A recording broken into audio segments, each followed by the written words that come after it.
para conocer el futuro hay que conocer el pasado. Es así. Para saber lo que va a suceder, hay que saber lo que Dios ya hizo en el pasado. Alguien dijo en cierta ocasión que el futuro está escrito en el pasado y el pasado lo podemos ver también reflejado en el futuro. Dice que no hay nada nuevo bajo el sol, sino que todo ya está escrito. Simplemente hay que saber interpretar y saber conocer y saber, pues, descifrar las palabras y los mensajes que a veces no se leen a simple vista, pero que van implícitos. Hay un tiempo verbal en hebreo que no existe en español. Sí, sabemos que ¿cómo se llama? La gramática es muy amplia, hay muchos tiempos verbales, pero hay un tiempo en hebreo que no existe en español y se llama el tiempo constructo. Y significa que hay cosas que están implícitas en el mensaje, pero que no se pueden leer, pero van implícitas en el mensaje. Y hay unas palabritas que cuando te las encuentras por el camino en una frase, sabes que lo que estás leyendo está en un tiempo constructo. Por ejemplo, cuando tú le dices a un hermano o a una persona, Dios te bendiga, hay cosas que van implícitas en ese Dios te bendiga, ¿sí o no? Oye, cuando tú le dices a una persona, Dios te bendiga, pues ¿qué le estás diciendo o qué le estás deseando? Pues que le vaya bien, que el Señor lo prospere, que tenga salud, en fin, que el Señor esté con él, abriéndole campo. ¿Sí o no? Fíjate todo lo que va en eso, Dios te bendiga. O cuando le dices, por ejemplo, a un hijo o a una hija, ¿vas a salir? Sí. Bueno, pórtate bien. Pórtate bien. Lo que vaya adentro, lo que va en ese pórtate bien. A veces sería bueno también recordar lo que significa pórtate bien, porque a veces damos por cierto de que hay captado el mensaje, pero el pórtate bien es no llegues tarde, no seas malcriado, respeta los horarios, no escupas, no robes nada, no le pegues palizas a nadie, etcétera, etcétera, etcétera. ¿Sí o no? Entonces, en la Biblia a veces hay un mensaje implícito que no se lee a priori, pero que ahí está. Y en el libro del Génesis, sobre todo el primer capítulo, hay muchos mensajes que están implícitos, pero que no se leen a simple vista, ¿no? Y lo interesante es saber que el libro del Génesis, sobre todo el capítulo 1, no es un libro, no es un capítulo, no es una historia que se escribió para crear polémica. No es un capítulo, no es una narración que se escribió para chocar frontalmente contra, por ejemplo, la llamada ciencia. Tampoco pretende el libro del Génesis, el primer capítulo, demostrar la existencia de Dios. La Biblia no pretende en ningún momento convencer a nadie de que Dios existe. En ningún momento ese es el objetivo de la Biblia. La primera palabra de la Biblia, ya la hemos mencionado muchas veces, la palabra Bereshit, y se ha traducido por en el principio. Pero realmente esa palabra no significa en el principio, sino Barishoná significa en el principio, Barishoná. Pero la Biblia no empieza con esa expresión, sino con otra. ¿Por qué? Porque lo que la Biblia quiere dar a entender, que lo importante no es en sí el orden cronológico en el que fueron ocurriendo las cosas, sino el propósito por el cual ocurrieron de esa forma las cosas. ¿Me explico? A veces queremos, y de hecho le damos un énfasis a lo que la Biblia realmente no quiere, que te robe tanto tiempo. Y el día duró 24 horas, o fueron días de 1000 años, o cómo había luz y no había sol, y comenzamos a divagar en cosas que realmente no es lo que el texto intenta enfatizar, y lo importante lo olvidamos y lo aparcamos.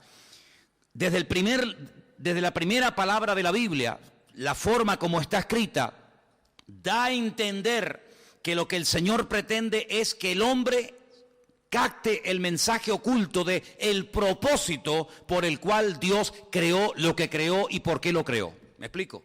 Si Dios no hace las cosas porque está aburrido, Dios no hace nada para entretenerse, Dios no hace nada y después dice, no sé para qué hice esto. ¿Cuántas veces ha ocurrido que tú has comprado algo o has ido a algún lugar o te has metido en alguna actividad y después resulta que, ¿verdad? Como que te aburres. Me acuerdo hace muchos años fuimos una vez a una casa a recoger una serie de cosas que una familia nos daba para el rastro y trajimos un montón de juguetes nuevos, pero nuevecitos, prácticamente de paquete. Me acuerdo que habíamos traído un coche de estos de carrera, teledirigido, y bueno, estaba todo flamante. Y la señora, la abuela, nos decía que bueno, que el niño ya estaba aburrido, que los juguetes se lo habían comprado hace un par de meses, pero que ya el niño ya no le daba ninguna importancia y ahora había que tirar todo eso o regalarlo y volver a comprar otras cosas. ¿Cuántas veces hay gente en la vida que se mete en un deporte, se compran todo, la bicicleta, el pantalón de ciclista, no sé qué, y tú lo miras y dices, este se cree que va a correr en el Tour de Francia. Y tú para adentro dices, este a la semana no sabe ni dónde dejó la bicicleta. ¿Te ha pasado alguna vez, hermano? No levanten la mano porque no estoy hablando con nadie. Ahora le da por el fútbol y compra pelota, no sé qué, no sé cuánto, o por el alpinismo, por el submarinismo, y compra las gafas y las aletas, y a los 3 días le dice, ¿y qué pasó? Dice, ya no quiero, y ahí está todo tirado. Dios no es así. Dios nunca empieza una cosa y la deja a medias. Es más, cuando empieza es porque en su mente ya está terminada. Cuando el Señor da su vida por su pueblo, es porque Él a su pueblo ya lo vio terminado. Si Él no ve algo completo y terminado, no lo empieza. El ser humano es al revés. Nosotros empezamos algo para ver si lo terminamos. Dios es al revés. Dios lo empieza porque ya lo ve terminado. ¿Cuántos dicen amén? ¿Ok? Entonces, en el libro del Génesis hay cosas muy interesantes. Yo hice una pequeña listita de algunas cosas que estoy descubriendo en este estudio. Y lo primero es cómo empieza el libro. En el principio creó Dios los cielos y la tierra. Ya el nombre de Dios está desde el primer versículo de la Biblia, desde el primer momento. Ahora, la gente se ha preguntado a lo largo de la historia por qué la Biblia comienza de esta manera y no comienza, por ejemplo, con los 10 mandamientos. O no comienza, por ejemplo, pidiéndonos Dios una serie de cosas y al final llevarnos a otro pasaje o capítulo o libro donde nos hable de la creación. ¿Por qué comienza la Biblia hablándonos de la creación del universo, del cielo, de la tierra, de los animales, de los pájaros, del hombre? Por una sencilla razón. Porque tenemos que partir de la base. Esta es una gran equivocación que cometieron los griegos, sobre todo el famoso Aristóteles. Él decía que el universo es eterno, que siempre ha existido. Que lo que vemos, sol, la luna, las estrellas, los astros, el firmamento, siempre ha existido, es algo eterno. Sin embargo, choca frontalmente contra la realidad bíblica. La realidad bíblica nos enseña que detrás de todo lo que vemos hay un creador. Es decir, si tú no aceptas que hay un creador, ¿cómo te vas a someter a una serie de mandamientos de un Dios o de un creador en el cual no crees o no te ha demostrado su poder y su autoridad? La creación fundamentalmente es un despliegue impresionante de la sabiduría y del poder de Dios. Fíjate qué interesante, hermanos. El hombre no toma parte activa en la creación de la tierra, ni los cielos, ni del universo. El hombre es creado al 6º día.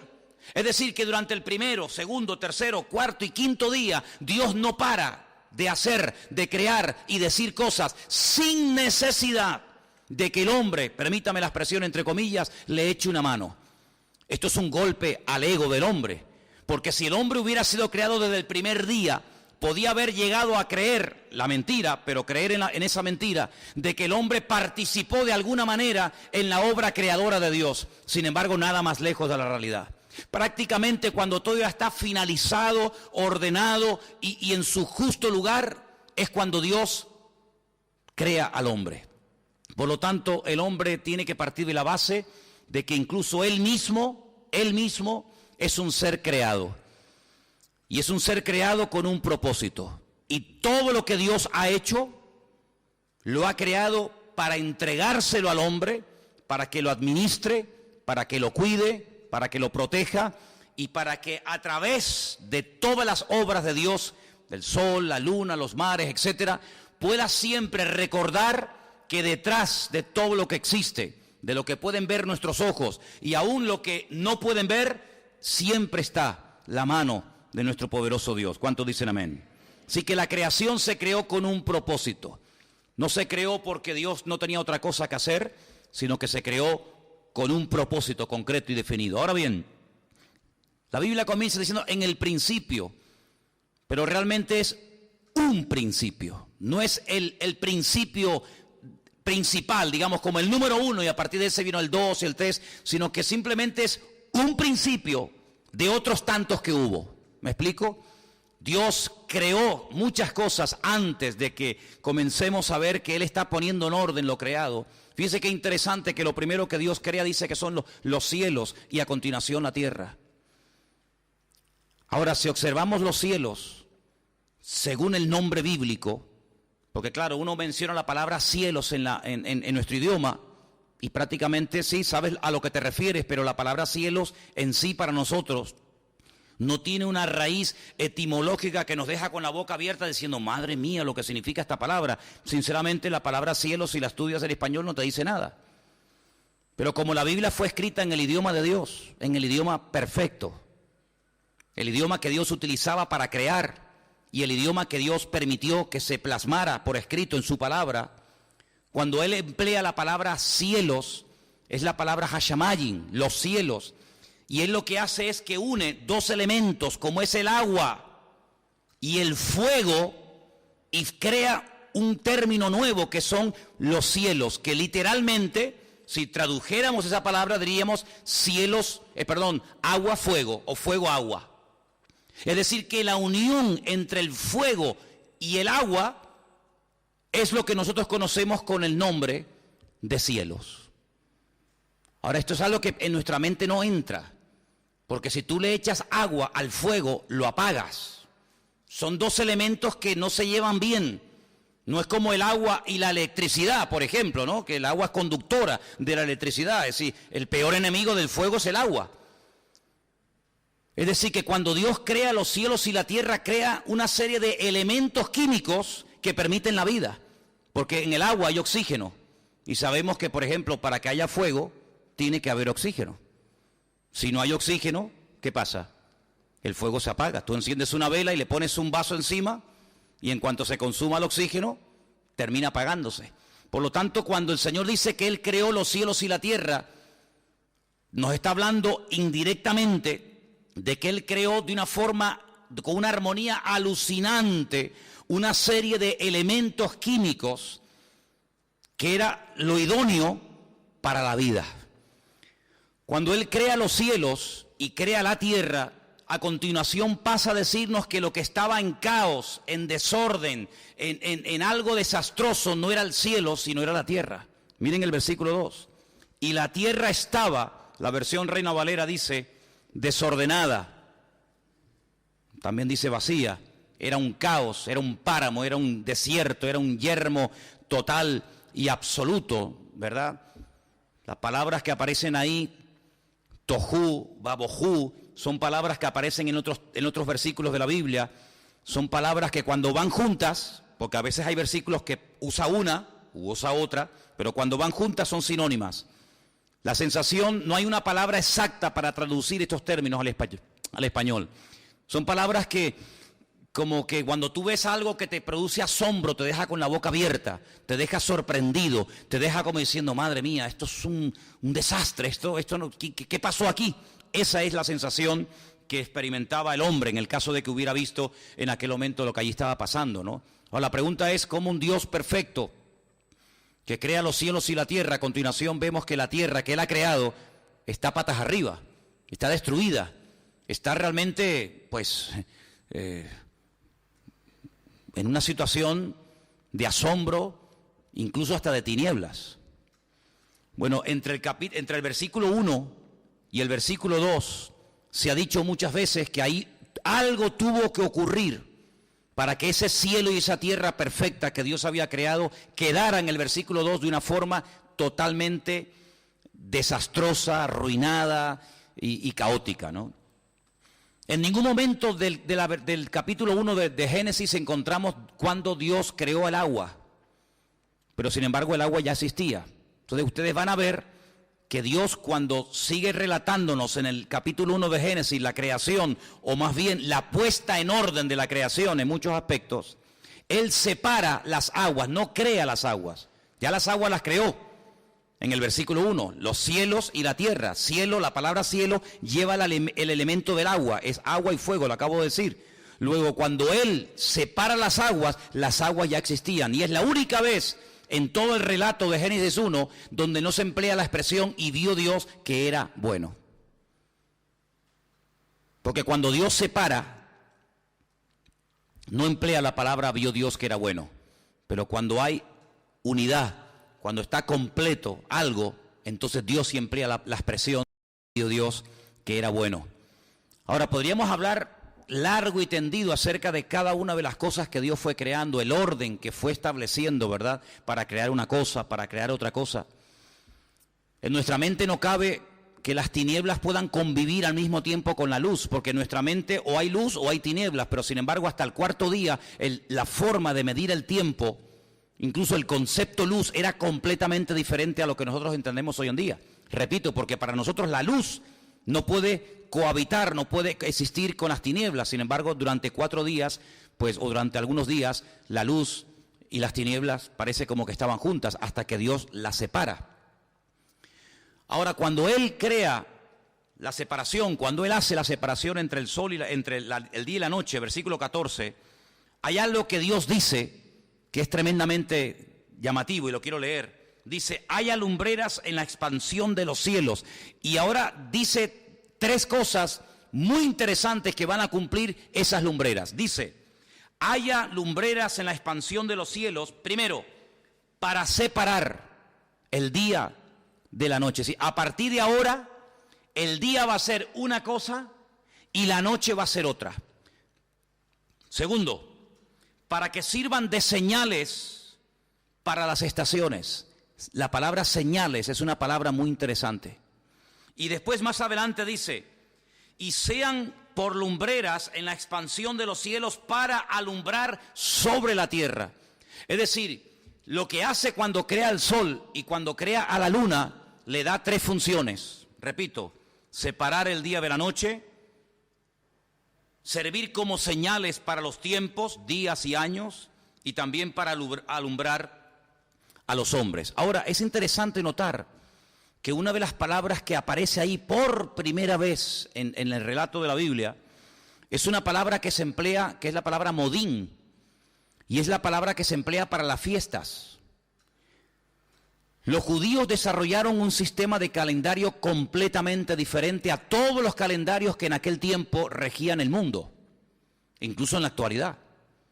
Nosotros tenemos un calendario, como ya hemos dicho en otras ocasiones, que está basado en el sol, que tiene más días, es más largo que el calendario lunar en el cual está basado la Biblia y las profecías de la Biblia.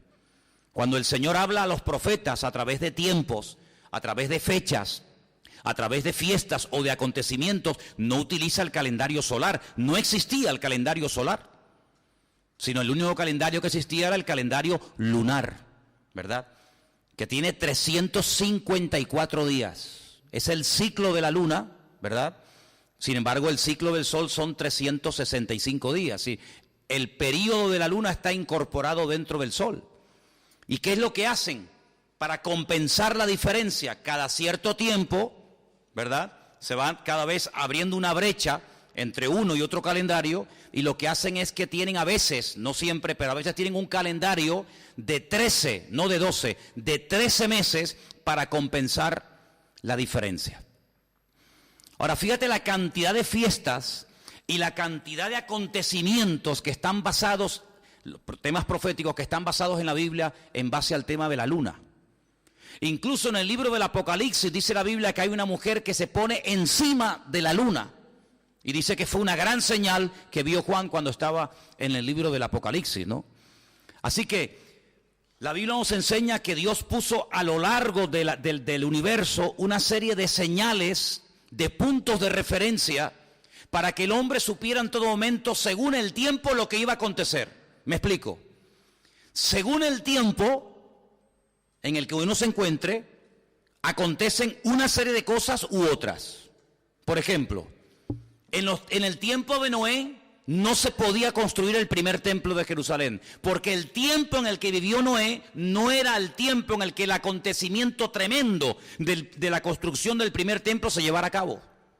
Por lo tanto, hubiera sido una pérdida de tiempo, de energía, de recursos económicos, hubiera sido quemar a la gente, involucrarlas en un proyecto que no era el tiempo para llevarlo a cabo. ¿Es que acaso Dios no quería que se construyera un templo? Sí, pero no en ese momento. Por eso la Torre de Babel empezó mal y terminó peor.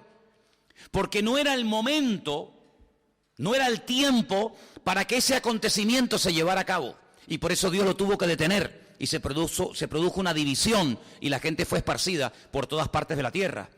Hay un versículo en el libro, en la carta de Pablo a los Gálatas, muy interesante, que dice algo así como: cuando vino el cumplimiento del tiempo, Jesús nació bajo la ley, y cuenta el tiempo en el que vino. Es decir, el Mesías no podía haber nacido en los tiempos de la invasión de Jerusalén por parte del rey Nabucodonosor.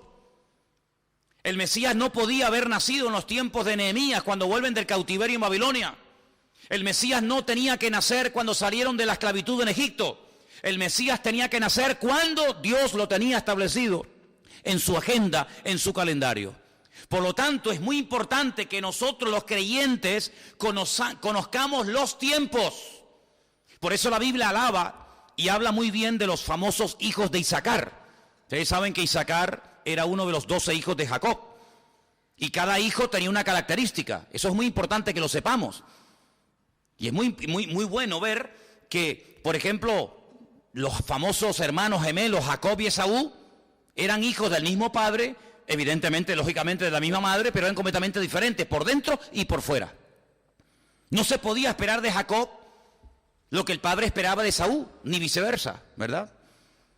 Ustedes van a ver que Jacob, cuando habla con sus hijos y le establece los tiempos para el futuro, hay 4 de ellos que los compara con animales. Y tú tienes que ver las características de ese animal y por qué el padre llamó a uno y le dijo que sería como un asno montés, y a otro le dijo que sería como una serpiente en el camino. ¿Te das cuenta? Entonces, uno de los hijos de Jacob, con el paso del tiempo, desarrolló una facultad espiritual que todo el mundo aceptaba y a todo el mundo le llamaba la atención, y era que eran entendidos en los tiempos. Amén. Cuando David suba al trono, él tiene que tener soldados. Y las tribus comienzan a aportar soldados, armamento, comida, animales, etc. La tribu que menos gente aportó, pero no por eso los menos importantes, fue la tribu de Isaacar, que dice que le mandaron unos 200 y pico hijos para que se enrolaran en el ejército del rey David, y dice que estos hijos de Isaacar eran entendidos en los tiempos. No tenían buena puntería, no eran buenos soldados, no eran albañiles, fontaneros, carpinteros, no eran buenos cocineros, no eran buenos jinetes, eran entendidos en los tiempos. Dice que cuando ellos hablaban, Israel les escuchaba, porque ellos sabían cuándo era el tiempo de ir a la guerra y cuándo era el tiempo de quedarse en casa. Entendidos en los tiempos, en plural. Sabían lo que iba a acontecer según el tiempo en el que se encontraban. Y por eso el Señor lo que hace en el libro de Génesis capítulo 1, aunque no es lo prioritario, lo dije al principio, lo prioritario es descubrir el propósito de la creación y no tanto el orden cronológico de la creación. Lo que el Señor hace es dividir en 6 períodos, 6 días, y en cada uno de esos días el Señor va haciendo diferentes cosas. No tengo tiempo para desarrollar todo esto, pero toda la historia de la humanidad está registrada en lo que Dios fue haciendo en cada uno de los días. Por ejemplo, ¿cuánto tiempo vivió Adán? ¿Cuántos años vivió Adán? Cerca de 1000 años. Le faltó 70 años, le faltaron 70 años para cumplir un milenio. Murió con 930 años. La cantidad de gente que vio a Adán y la cantidad de gente que conoció a Adán. Vivió casi 1000 años. En 1000 años... Él fue una luz. En esos primeros 1000 años de la historia de la humanidad, Él fue una luz para el mundo, porque Él era el producto de la creación de las manos del Señor. Él era un testimonio viviente, una luz en medio de tanta oscuridad y en medio de tanta tiniebla. Él fue una luz. Cuando le veían, sabían que Él era el único hombre en esta tierra que fue creado directamente por las manos del Señor Dios Todopoderoso. Y así sucesivamente vemos cómo el Señor fue creando en el día 1 tal cosa, en el día 2 tal cosa, en el día 3 tal cosa, hasta que finalmente llega al 7º día. Pero lo importante es saber de estos 6 días que teóricamente relatan como 6000 años de historia. Lo interesante es saber que el último día el séptimo día, la Biblia dice que Dios le dijo a Adán y a Eva que no hicieran nada, que santificaran, que apartaran ese día para que ellos recordaran que todo cuanto existía y todo de lo que podían disfrutar hasta ese momento era por la mano poderosa y creadora del Señor. La Biblia nos habla en el libro del Apocalipsis y también en el Antiguo Testamento, por supuesto, nos habla de que falta una etapa, un periodo de un día o de 1000 años, que nosotros la conocemos con el nombre de el milenio, donde el Señor mismo reinará sobre la casa de Jacob y su reino, ¿verdad?, será desde la ciudad de Jerusalén. Luego, si Él va a reinar 1000 años y la historia de la creación se relata en 6 días y cada día para el Señor es como 1000 años, quiere decir que el Señor lo que está haciendo nos está anticipando los acontecimientos desde Adán hasta los próximos 6000 años.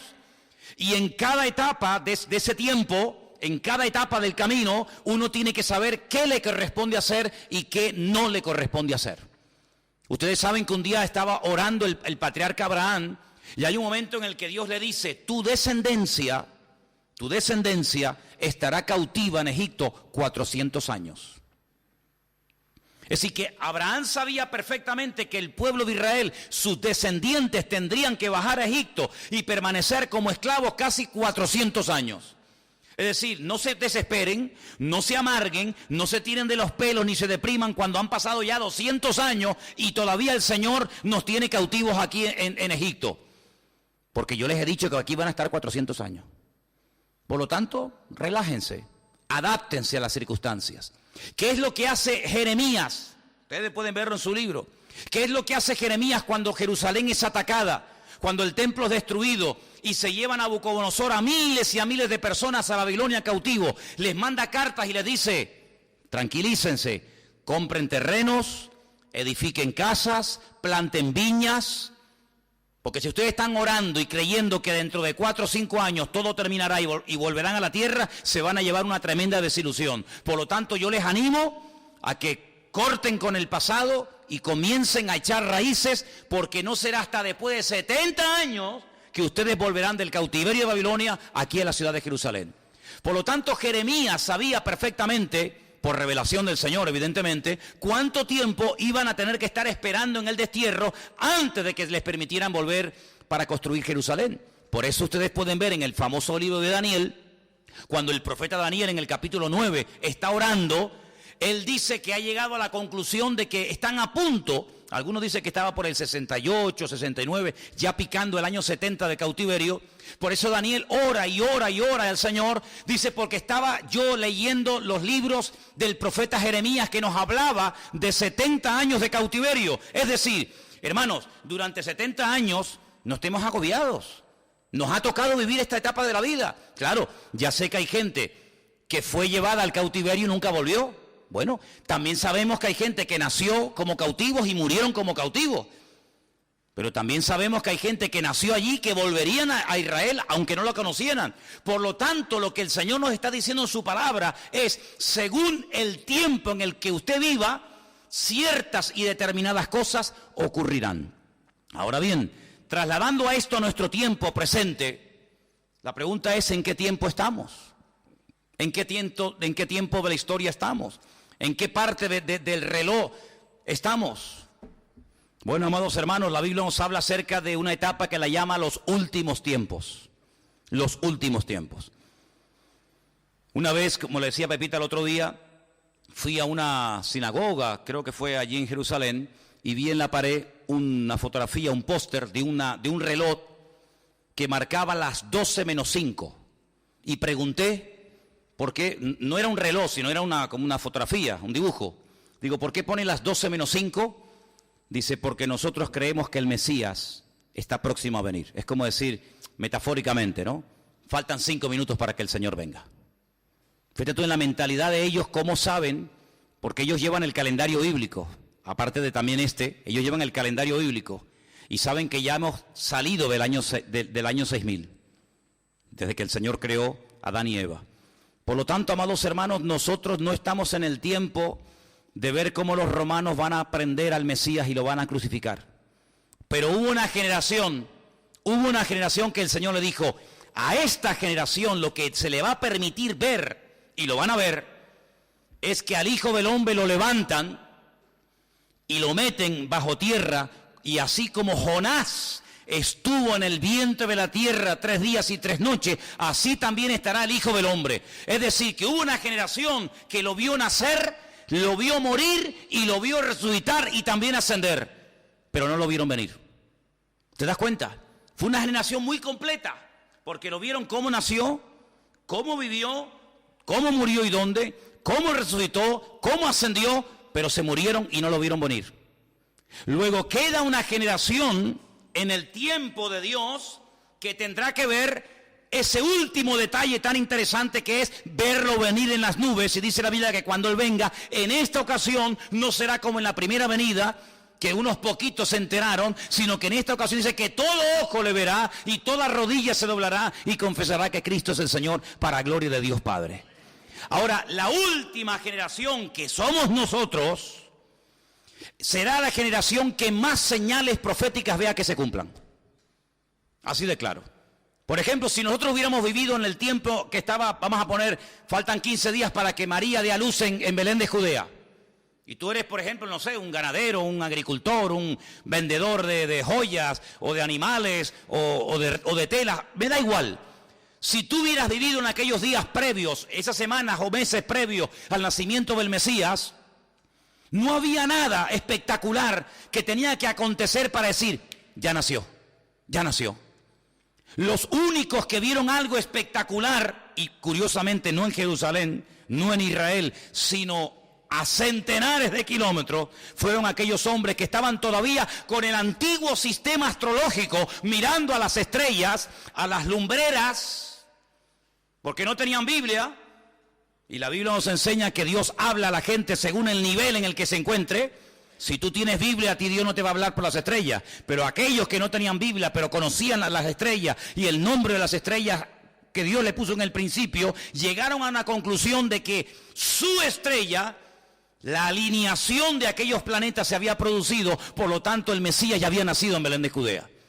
Y ellos son guiados milagrosamente desde aquellas zonas remotas de la tierra, y ellos son llevados directamente a aquel pequeño pueblecito de Belén de Judea. Y cuando llegan le dicen al rey Herodes, le podrían haber preguntado a cualquiera, pero preguntarle a un rey, ¿dónde está el rey? Es como decir, no te reconozco como rey, tú no eres el rey. Imagínate cómo se tuvo que sentir el rey Herodes cuando le dicen a aquellos extranjeros, venimos a adorar al rey de los judíos, ¿dónde está? Porque su estrella hemos visto en el oriente. Y el rey Herodes podía haber dicho, ¿cómo que dónde está?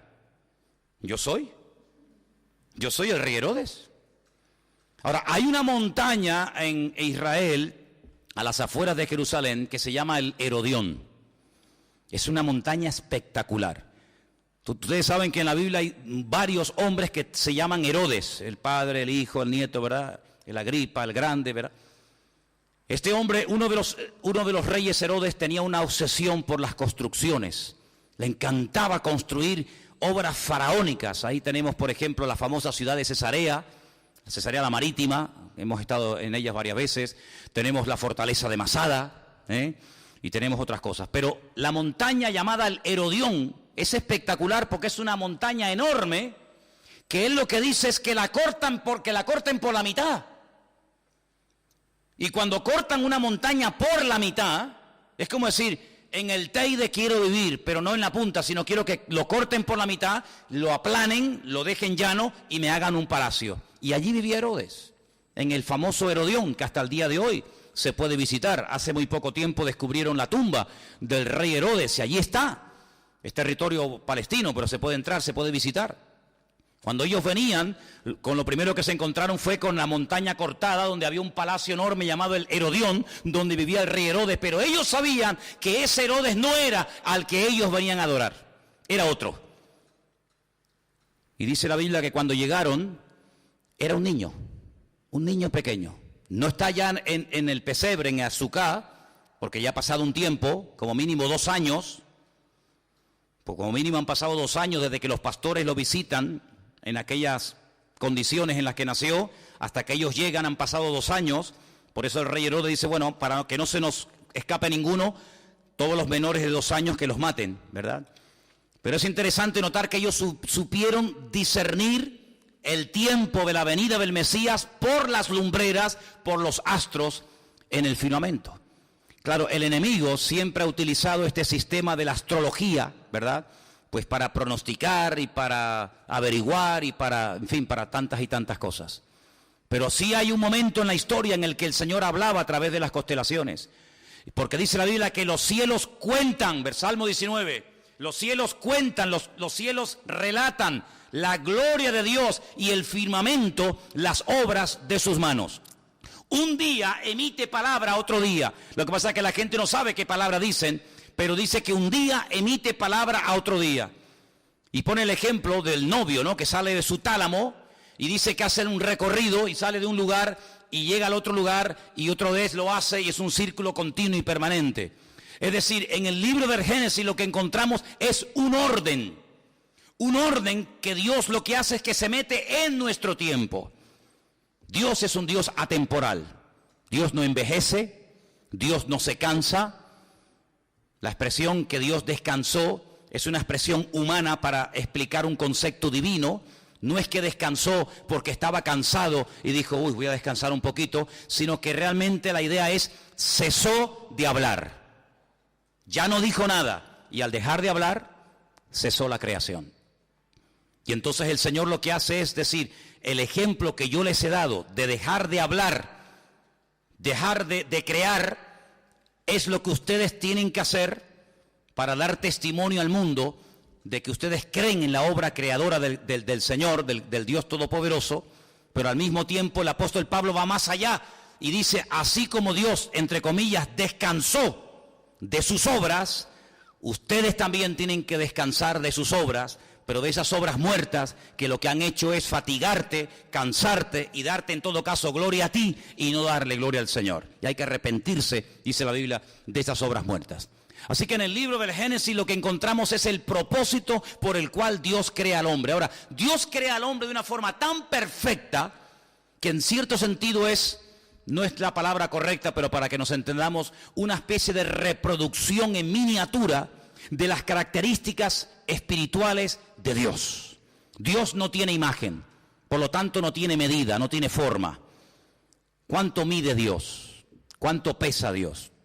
No tiene medida, no tiene forma. Si tuviera medida y tuviera forma, sería un Dios limitado. Si Dios tuviera una mano de 500 kilómetros de largo, ya sabríamos cuánto mide Dios y ya sabríamos que no llega al 501, sino que empieza y termina con el kilómetro 500, por ponerlo de alguna manera. Por lo tanto, Dios es espíritu, no tiene medida, no se duplica, no se le puede pesar, no se le puede medir, no tiene una forma característica así, bueno, vamos a hacer la forma de Dios, ni mucho menos.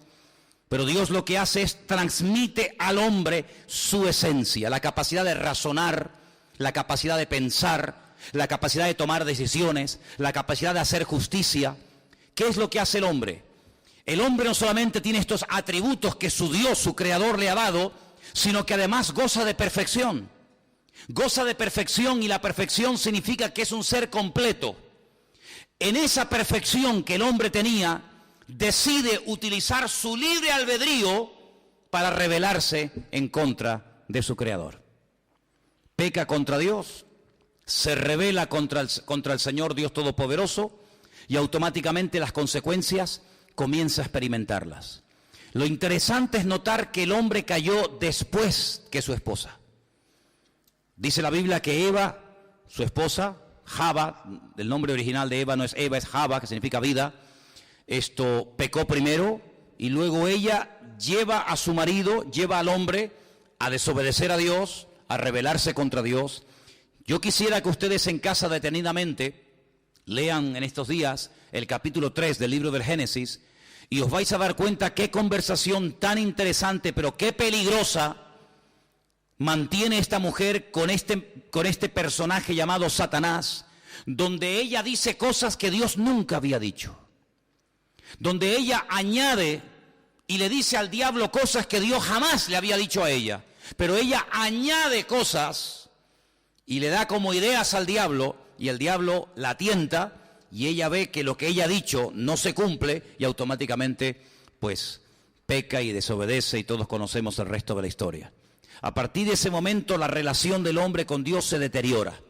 A partir de ese momento Dios no puede mantener al hombre en ese lugar perfecto y maravilloso en el cual que había crecido y había estado durante un cierto periodo de tiempo, sino que lo expulsa, pero lo busca. Y esto es algo tremendo, hermanos.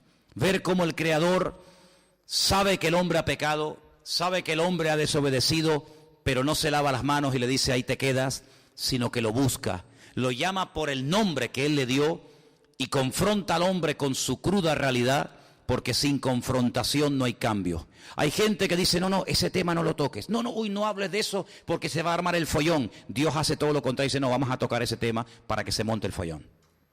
No escondamos la cabeza bajo tierra. Adán pecó, que no se entere nadie. No, Adán, ¿dónde estás? Dios sabe dónde está. ¿Cómo no lo va a saber? Si sus ojos recorren toda la tierra, ¿por qué lo llama y por qué le dice dónde estás? Si Él sabe dónde estás, para que el hombre diga lo que dijo cuando fue la respuesta de Adán, ¿cuál fue? Es que oí tu voz y tuve miedo y me escondí. Y tuviste miedo porque, y ahí empieza el Señor un proceso de restauración de este hombre, pero en la restauración conlleva que ya no puede mantener el nivel que tuvo en un principio, sino que lo expulsa, lo arroja de ese lugar y ahí comienza toda la historia del hombre que todos conocemos perfectamente. Ahora, lo interesante, quisiera leer unos versículos. En Isaías 41, Isaías capítulo 41, por favor, versículos 22 y 23, leemos algo muy interesante referente a lo que estamos hablando en esta noche. Isaías capítulo 41, versículos 22 y 23. Y dice así la palabra del Señor.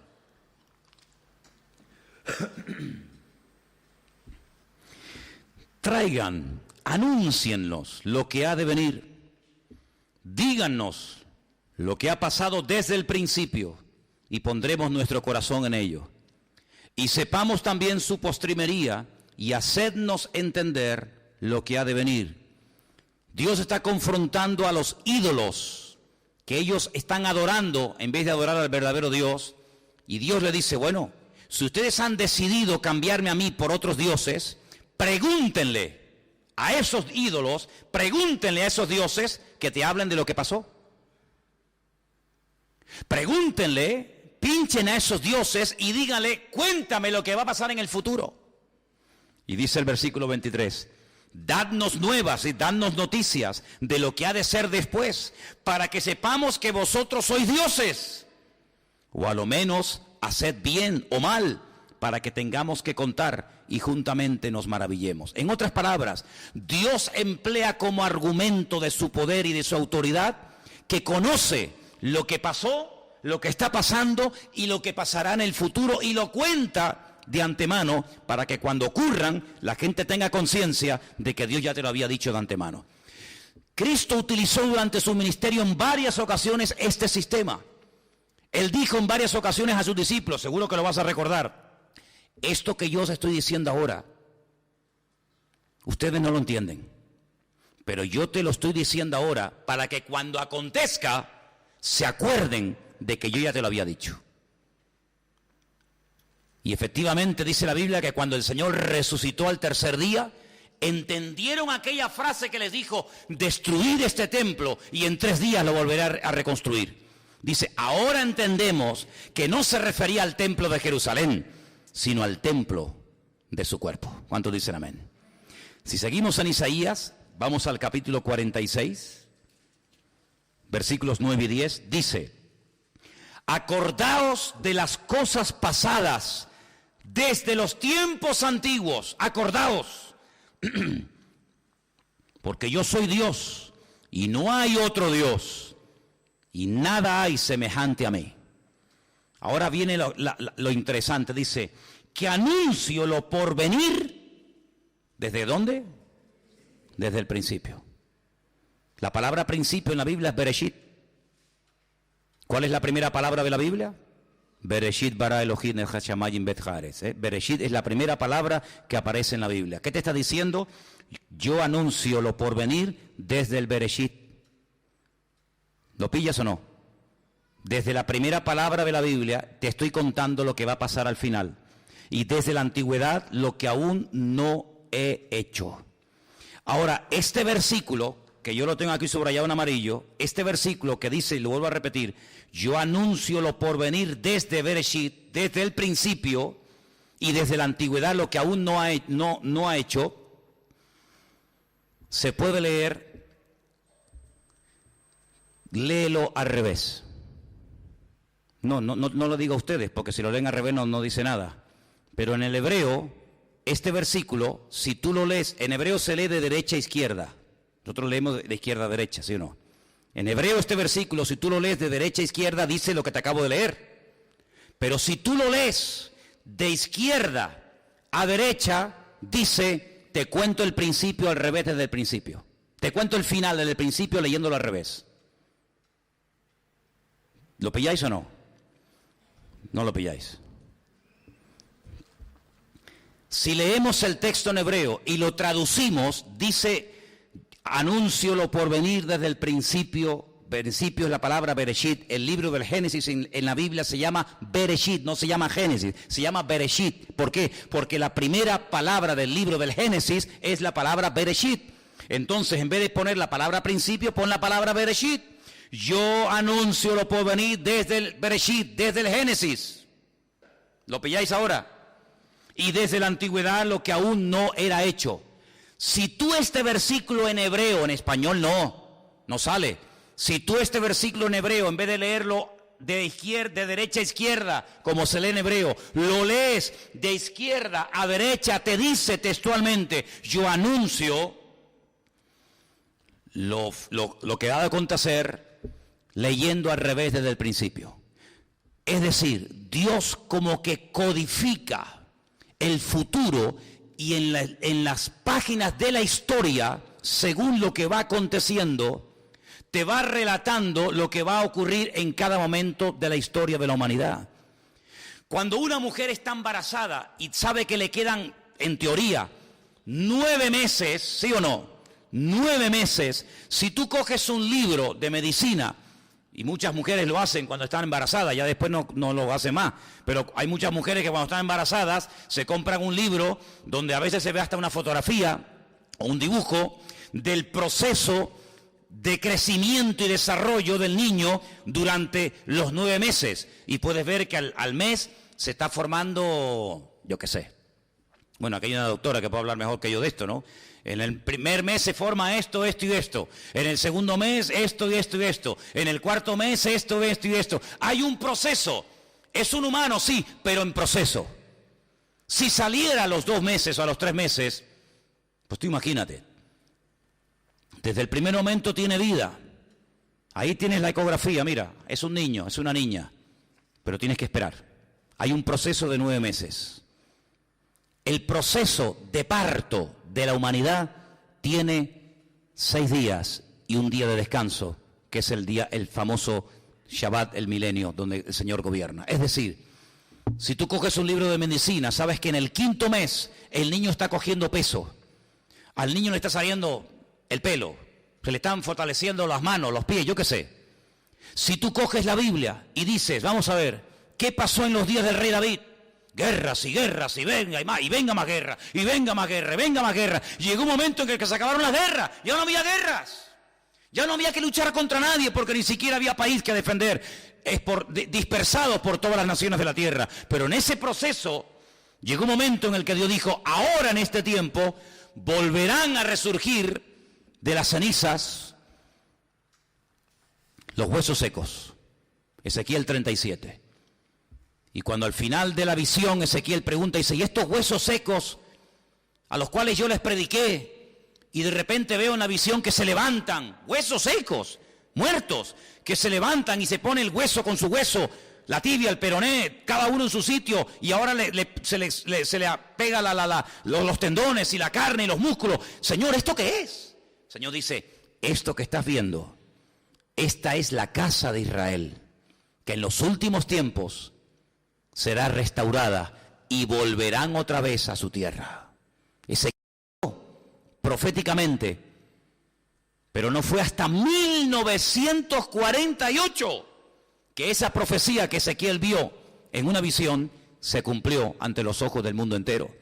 Pero cuando Ezequiel vio a esos huesos secos que se levantaron y eran un ejército, dice: Señor, noto que en este ejército no hay espíritu. Y le dice el Señor: ahora profetízale al espíritu, dile: espíritu, entra en ellos. Y cuando entró el espíritu, dice que se convirtió en un ejército tremendamente poderoso. Y entonces nos habla de la restauración de este país, de este pueblo, en dos etapas. Una que ya se ha producido, 1948, la restauración nacional, pero falta la más importante, la restauración espiritual del pueblo de Israel, donde dice que todos se convertirán al Señor y todos le entregarán su vida al Señor y todos confesarán que Cristo es el Señor, para gloria de Dios Padre. Entonces, lo que va a acontecer en los últimos tiempos, muchas veces se enfatiza lo negativo: el anticristo, la marca de la bestia, el falso profeta, sangre, guerra, rumores de guerra. Y es verdad, claro que es verdad, pero las monedas tienen dos caras. Si le damos la vuelta, ya hemos hablado de las 10 vírgenes, las que se quedan dormidas, las que se quedan despiertas, del falso profeta, del anticristo, de la restauración de Israel. Pero los milagros, las señales, los prodigios, las maravillas que van a acontecer en los últimos tiempos, dice que superarán a todas las maravillas y prodigios que Dios ha hecho en el principio. ¿Por qué? Porque la Biblia dice que al final Dios hará algo tremendo, que la gloria, la manifestación del poder de Dios será mayor que la primera. Y tú dices: ¿cuál fue la primera manifestación de la gloria de Dios? ¿Cuál fue la primera vez que podemos ver en la escena mundial el poder de Dios? Génesis capítulo 1. ¿Te parece poco? La creación del sol, la luna, las estrellas, los planetas, el firmamento. Una manifestación impresionante del poder de Dios. Pues lo que Dios hará en los últimos tiempos será tan espectacular que millones y millones de personas no les quedará más remedio que reconocer que el Señor es el Dios todopoderoso. Porque dice: si no creen a mis palabras, creerán en mí por las señales que verán. ¿Cuántos dicen amén? ¿Por qué el anticristo y el falso profeta, como hemos hablado en estas 2 últimas semanas, se empeñan tanto en milagros, en prodigios y en señales? ¿Por qué? Porque tienen que contrarrestar las señales y los milagros que el Señor va a hacer. ¿Por qué? Porque el diablo siempre imita la obra de Dios. Cuando el diablo imita la obra de Dios, es porque la obra de Dios también está actuando. Así que por una parte vemos el plan del enemigo, pero por otra parte el plan de Dios, que es imparable.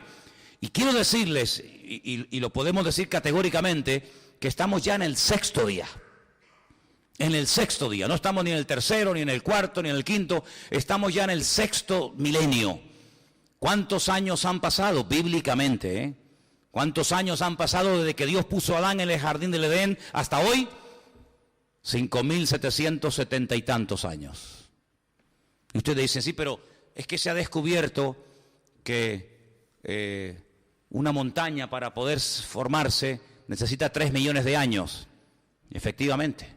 Eso es lo que el hombre ha llegado a la conclusión, que una montaña necesita para ser creada. Pero hay un factor que olvidan: que lo que el hombre necesita 3 millones de años para hacer, Dios lo hace en décimas de segundo. Es que este fósil, es imposible que este animal se haya formado a menos que hayan pasado 500 millones de años. Efectivamente. No es una contradicción con la palabra de Dios, sino simplemente decir: eso es lo que hubiera sido necesario que pasara el tiempo para que esto se formara, pero nuestro Dios así lo hizo. ¿Es que acaso cuando llegó al estanque de Betesda no le preguntó a un hombre: allá hay un pequeño botón de muestra de lo que el tiempo, el factor tiempo no hace? Dios lo hace con otro tipo de tiempo y le dice: ¿cuánto tiempo llevas ahí tirado esperando? Dice: 38 años. Claro, para la humanidad, para el universo, 38 años no es nada, pero para una vida. Hay muchos aquí que no tienen todavía esa edad. 38 años, sí. Levántate, toma tu lecho y anda. Es decir, el hombre decía: llevo 38 años esperando y probablemente hasta que se curen todos estos, cuando me toque a mí mi turno, tendré 80 o 90 años. Es lo que a ti te hará falta para ser sanado, 90 años, pero yo en segundos te sano y te transformo la vida. Ese es el factor que el ateo no quiere aceptar. El factor de que en Dios no existe tiempo, que Él no necesita millones de años para formar a la raza humana, necesita millones de años para formar un sol, un universo, un firmamento, sino que la palabra de Dios se materializó de tal manera que cuando Él hablaba, las cosas cambiaban. ¿Y por qué no siguió creando? Porque dejó de hablar. Y cuando Dios dejó de hablar, la obra cesó. Y a partir de ahora el hombre tiene que ser responsable de sus actos y del cuidado de toda la creación que Dios ha puesto. Por lo tanto, para concluir, Dios le dijo al hombre: yo pondré señales en los cielos, yo pondré lumbreras en el cielo para indicarte, como hemos leído, y quiero volver a leerlo, para indicarte, como dice aquí, las estaciones, los días y los años. Génesis 1:14. Las lumbreras te servirán para señales, para las estaciones, para los días y para los años. Es interesante notar que Dios utiliza las estaciones, que son 4, los días y los años, para tratar con su pueblo. ¿Cuándo nació Jesucristo? ¿Cuándo nació Jesucristo? ¿Cuándo muere? ¿Cuándo desciende el Espíritu Santo? Había días establecidos. Dice que murió en la fiesta de la Pascua. Resucitó al tercer día. El Espíritu Santo descendió en otra fiesta, en el día de Shavuot o de Pentecostés. Dice que cuando Él venga pondrá su tabernáculo entre nosotros. Luego el Señor nos está indicando que cuando venga pondrá su tabernáculo. Y pregúntate cuándo se pone el tabernáculo en Jerusalén. Si Dios nos está hablando a través de señales, no te dice concretamente, ¿verdad?, ni el día ni la hora, pero te da señales, te va marcando en el camino. Es como cuando vas al sur, por ejemplo, o al norte, y te dice, bueno, los cristianos, y te pone 70 kilómetros. Y te va indicando por el camino que si sales a esa altura vas a otro lugar hasta que llegas a tu destino. Según vayas por la carretera, puedes en todo momento saber cuánto te falta, cuántos kilómetros has recorrido, cuántos kilómetros te faltan para llegar. Exactamente es igual con la vida cristiana. Según lo que ha ocurrido, mirando atrás, yo sé dónde me encuentro. Y si sé dónde me encuentro, sé lo que ahora me toca ver y lo que no me toca ver. Jesús dijo a sus discípulos, ¿saben cuántos reyes y cuántos profetas quisieron ver y oír lo que ustedes están viendo y oyendo y no lo vieron? David amaba al Señor con todo su corazón, pero no vivió en los tiempos del Mesías. Abraham amaba al Señor con todo su corazón. Dice, y él vio proféticamente este día y lo saludó. Dice, pero no lo vivió. A ustedes se les ha permitido ver cosas que ni David, ni Abraham, ni Moisés vieron. Pero ustedes no estuvieron en el monte Sinaí recibiendo de la mano de los ángeles la Torá. Sin embargo, ustedes están recibiendo otra cosa. Por lo tanto, depende el tiempo, así depende lo que vamos a ver o lo que no vamos a ver. Y por eso tenemos que leer mucho la Biblia, para saber en qué tiempo nos encontramos. Estamos en la recta final. ¿Cuántos dicen amén? Estamos en el último toque de trompeta, en el último llamamiento del Señor a su pueblo. Y dice la Biblia, el que tiene oído para oír, que oiga lo que el Espíritu le está diciendo a la iglesia. Vivimos en una época en la que hay tanto ruido, tantas voces, tantos sonidos, tantas cosas que perturban la atención de la gente, pero sobre todas las cosas a quien tenemos que prestar atención y oído es a la voz de nuestro Dios. ¿Cuántos dicen amén? Hermanos, les animo a que comiencen a leer el libro de Génesis, un libro muy bonito, un libro muy interesante. No hemos tocado nada acerca de la creación del hombre, pero solamente les digo algo para hacerles también pensar. La palabra costilla no aparece en la Biblia cuando Dios crea a la mujer. No aparece. Eso de que el Señor le sacó una costilla a Adán y creó con ella a Eva, eso no aparece en ninguna parte de la Biblia. La Biblia dice que Dios cortó a Adán y le extrajo una parte, y con esa parte dice, venó. Construyó a una mujer, construyó a su compañera. Cuando él se despierta y la ve, dice, esto es mío, esto me lo ha sacado de mis entrañas, esto es hueso de mi hueso, carne de mi sangre, hueso de mi hueso y carne de mi carne, y por eso la llamó Javá. Tú eres una parte mía, tú eres la vida mía, pero ahora en otra persona no opuesta, sino complementaria para mí, ¿no? Y es muy interesante ver cómo a través de eso también el Señor nos da muchos mensajes, pero vamos a orar en esta tarde y darle gracias al Señor por el mundo en el cual Él nos ha puesto. Hermanos, el hombre se ha gastado millones y millones y millones de dólares tratando de ponerse en contacto con otras civilizaciones y con extraterrestres y con otras personas o entes o vidas en el planeta, y nadie se ha puesto en contacto con el hombre. Nadie. Y han lanzado satélites y cohetes y han hablado por aquí y hablado por allá. El único que se ha puesto en contacto y se ha manifestado con el hombre es el Creador. Así que si buscamos la vida y si buscamos respuesta a nuestras oraciones, busquemos en el Señor, porque Él sí que habla y Él es galardonador de los que le buscan. Aleluya. Te damos gracias por la creación tan maravillosa que tú has hecho, Señor. Gracias, Señor, porque todo lo que vemos es el reflejo del poder de tu palabra. Aún nuestros cuerpos reflejan la gloria de Dios. Gracias, Señor, porque cada vez que vemos a un pájaro cantar, cada vez que vemos el mar, las montañas, todo lo que nos rodea, es la evidencia de que hay un Dios todopoderoso detrás de cada cosa. Y a ti te damos la gloria y la honra, Señor. Reconocemos que tú eres el creador del universo. Y a ti te ha placido derramar tu amor y darte a conocer al hombre. Gracias, Señor, porque mandaste a lo más amado, a lo más querido, a tu Hijo unigénito, para que muriera por nosotros, seres humanos pecadores, caídos de la gracia, caídos, alejados de la soberanía de Dios. Pero ahora a través de Cristo podemos reconciliarnos otra vez con Dios.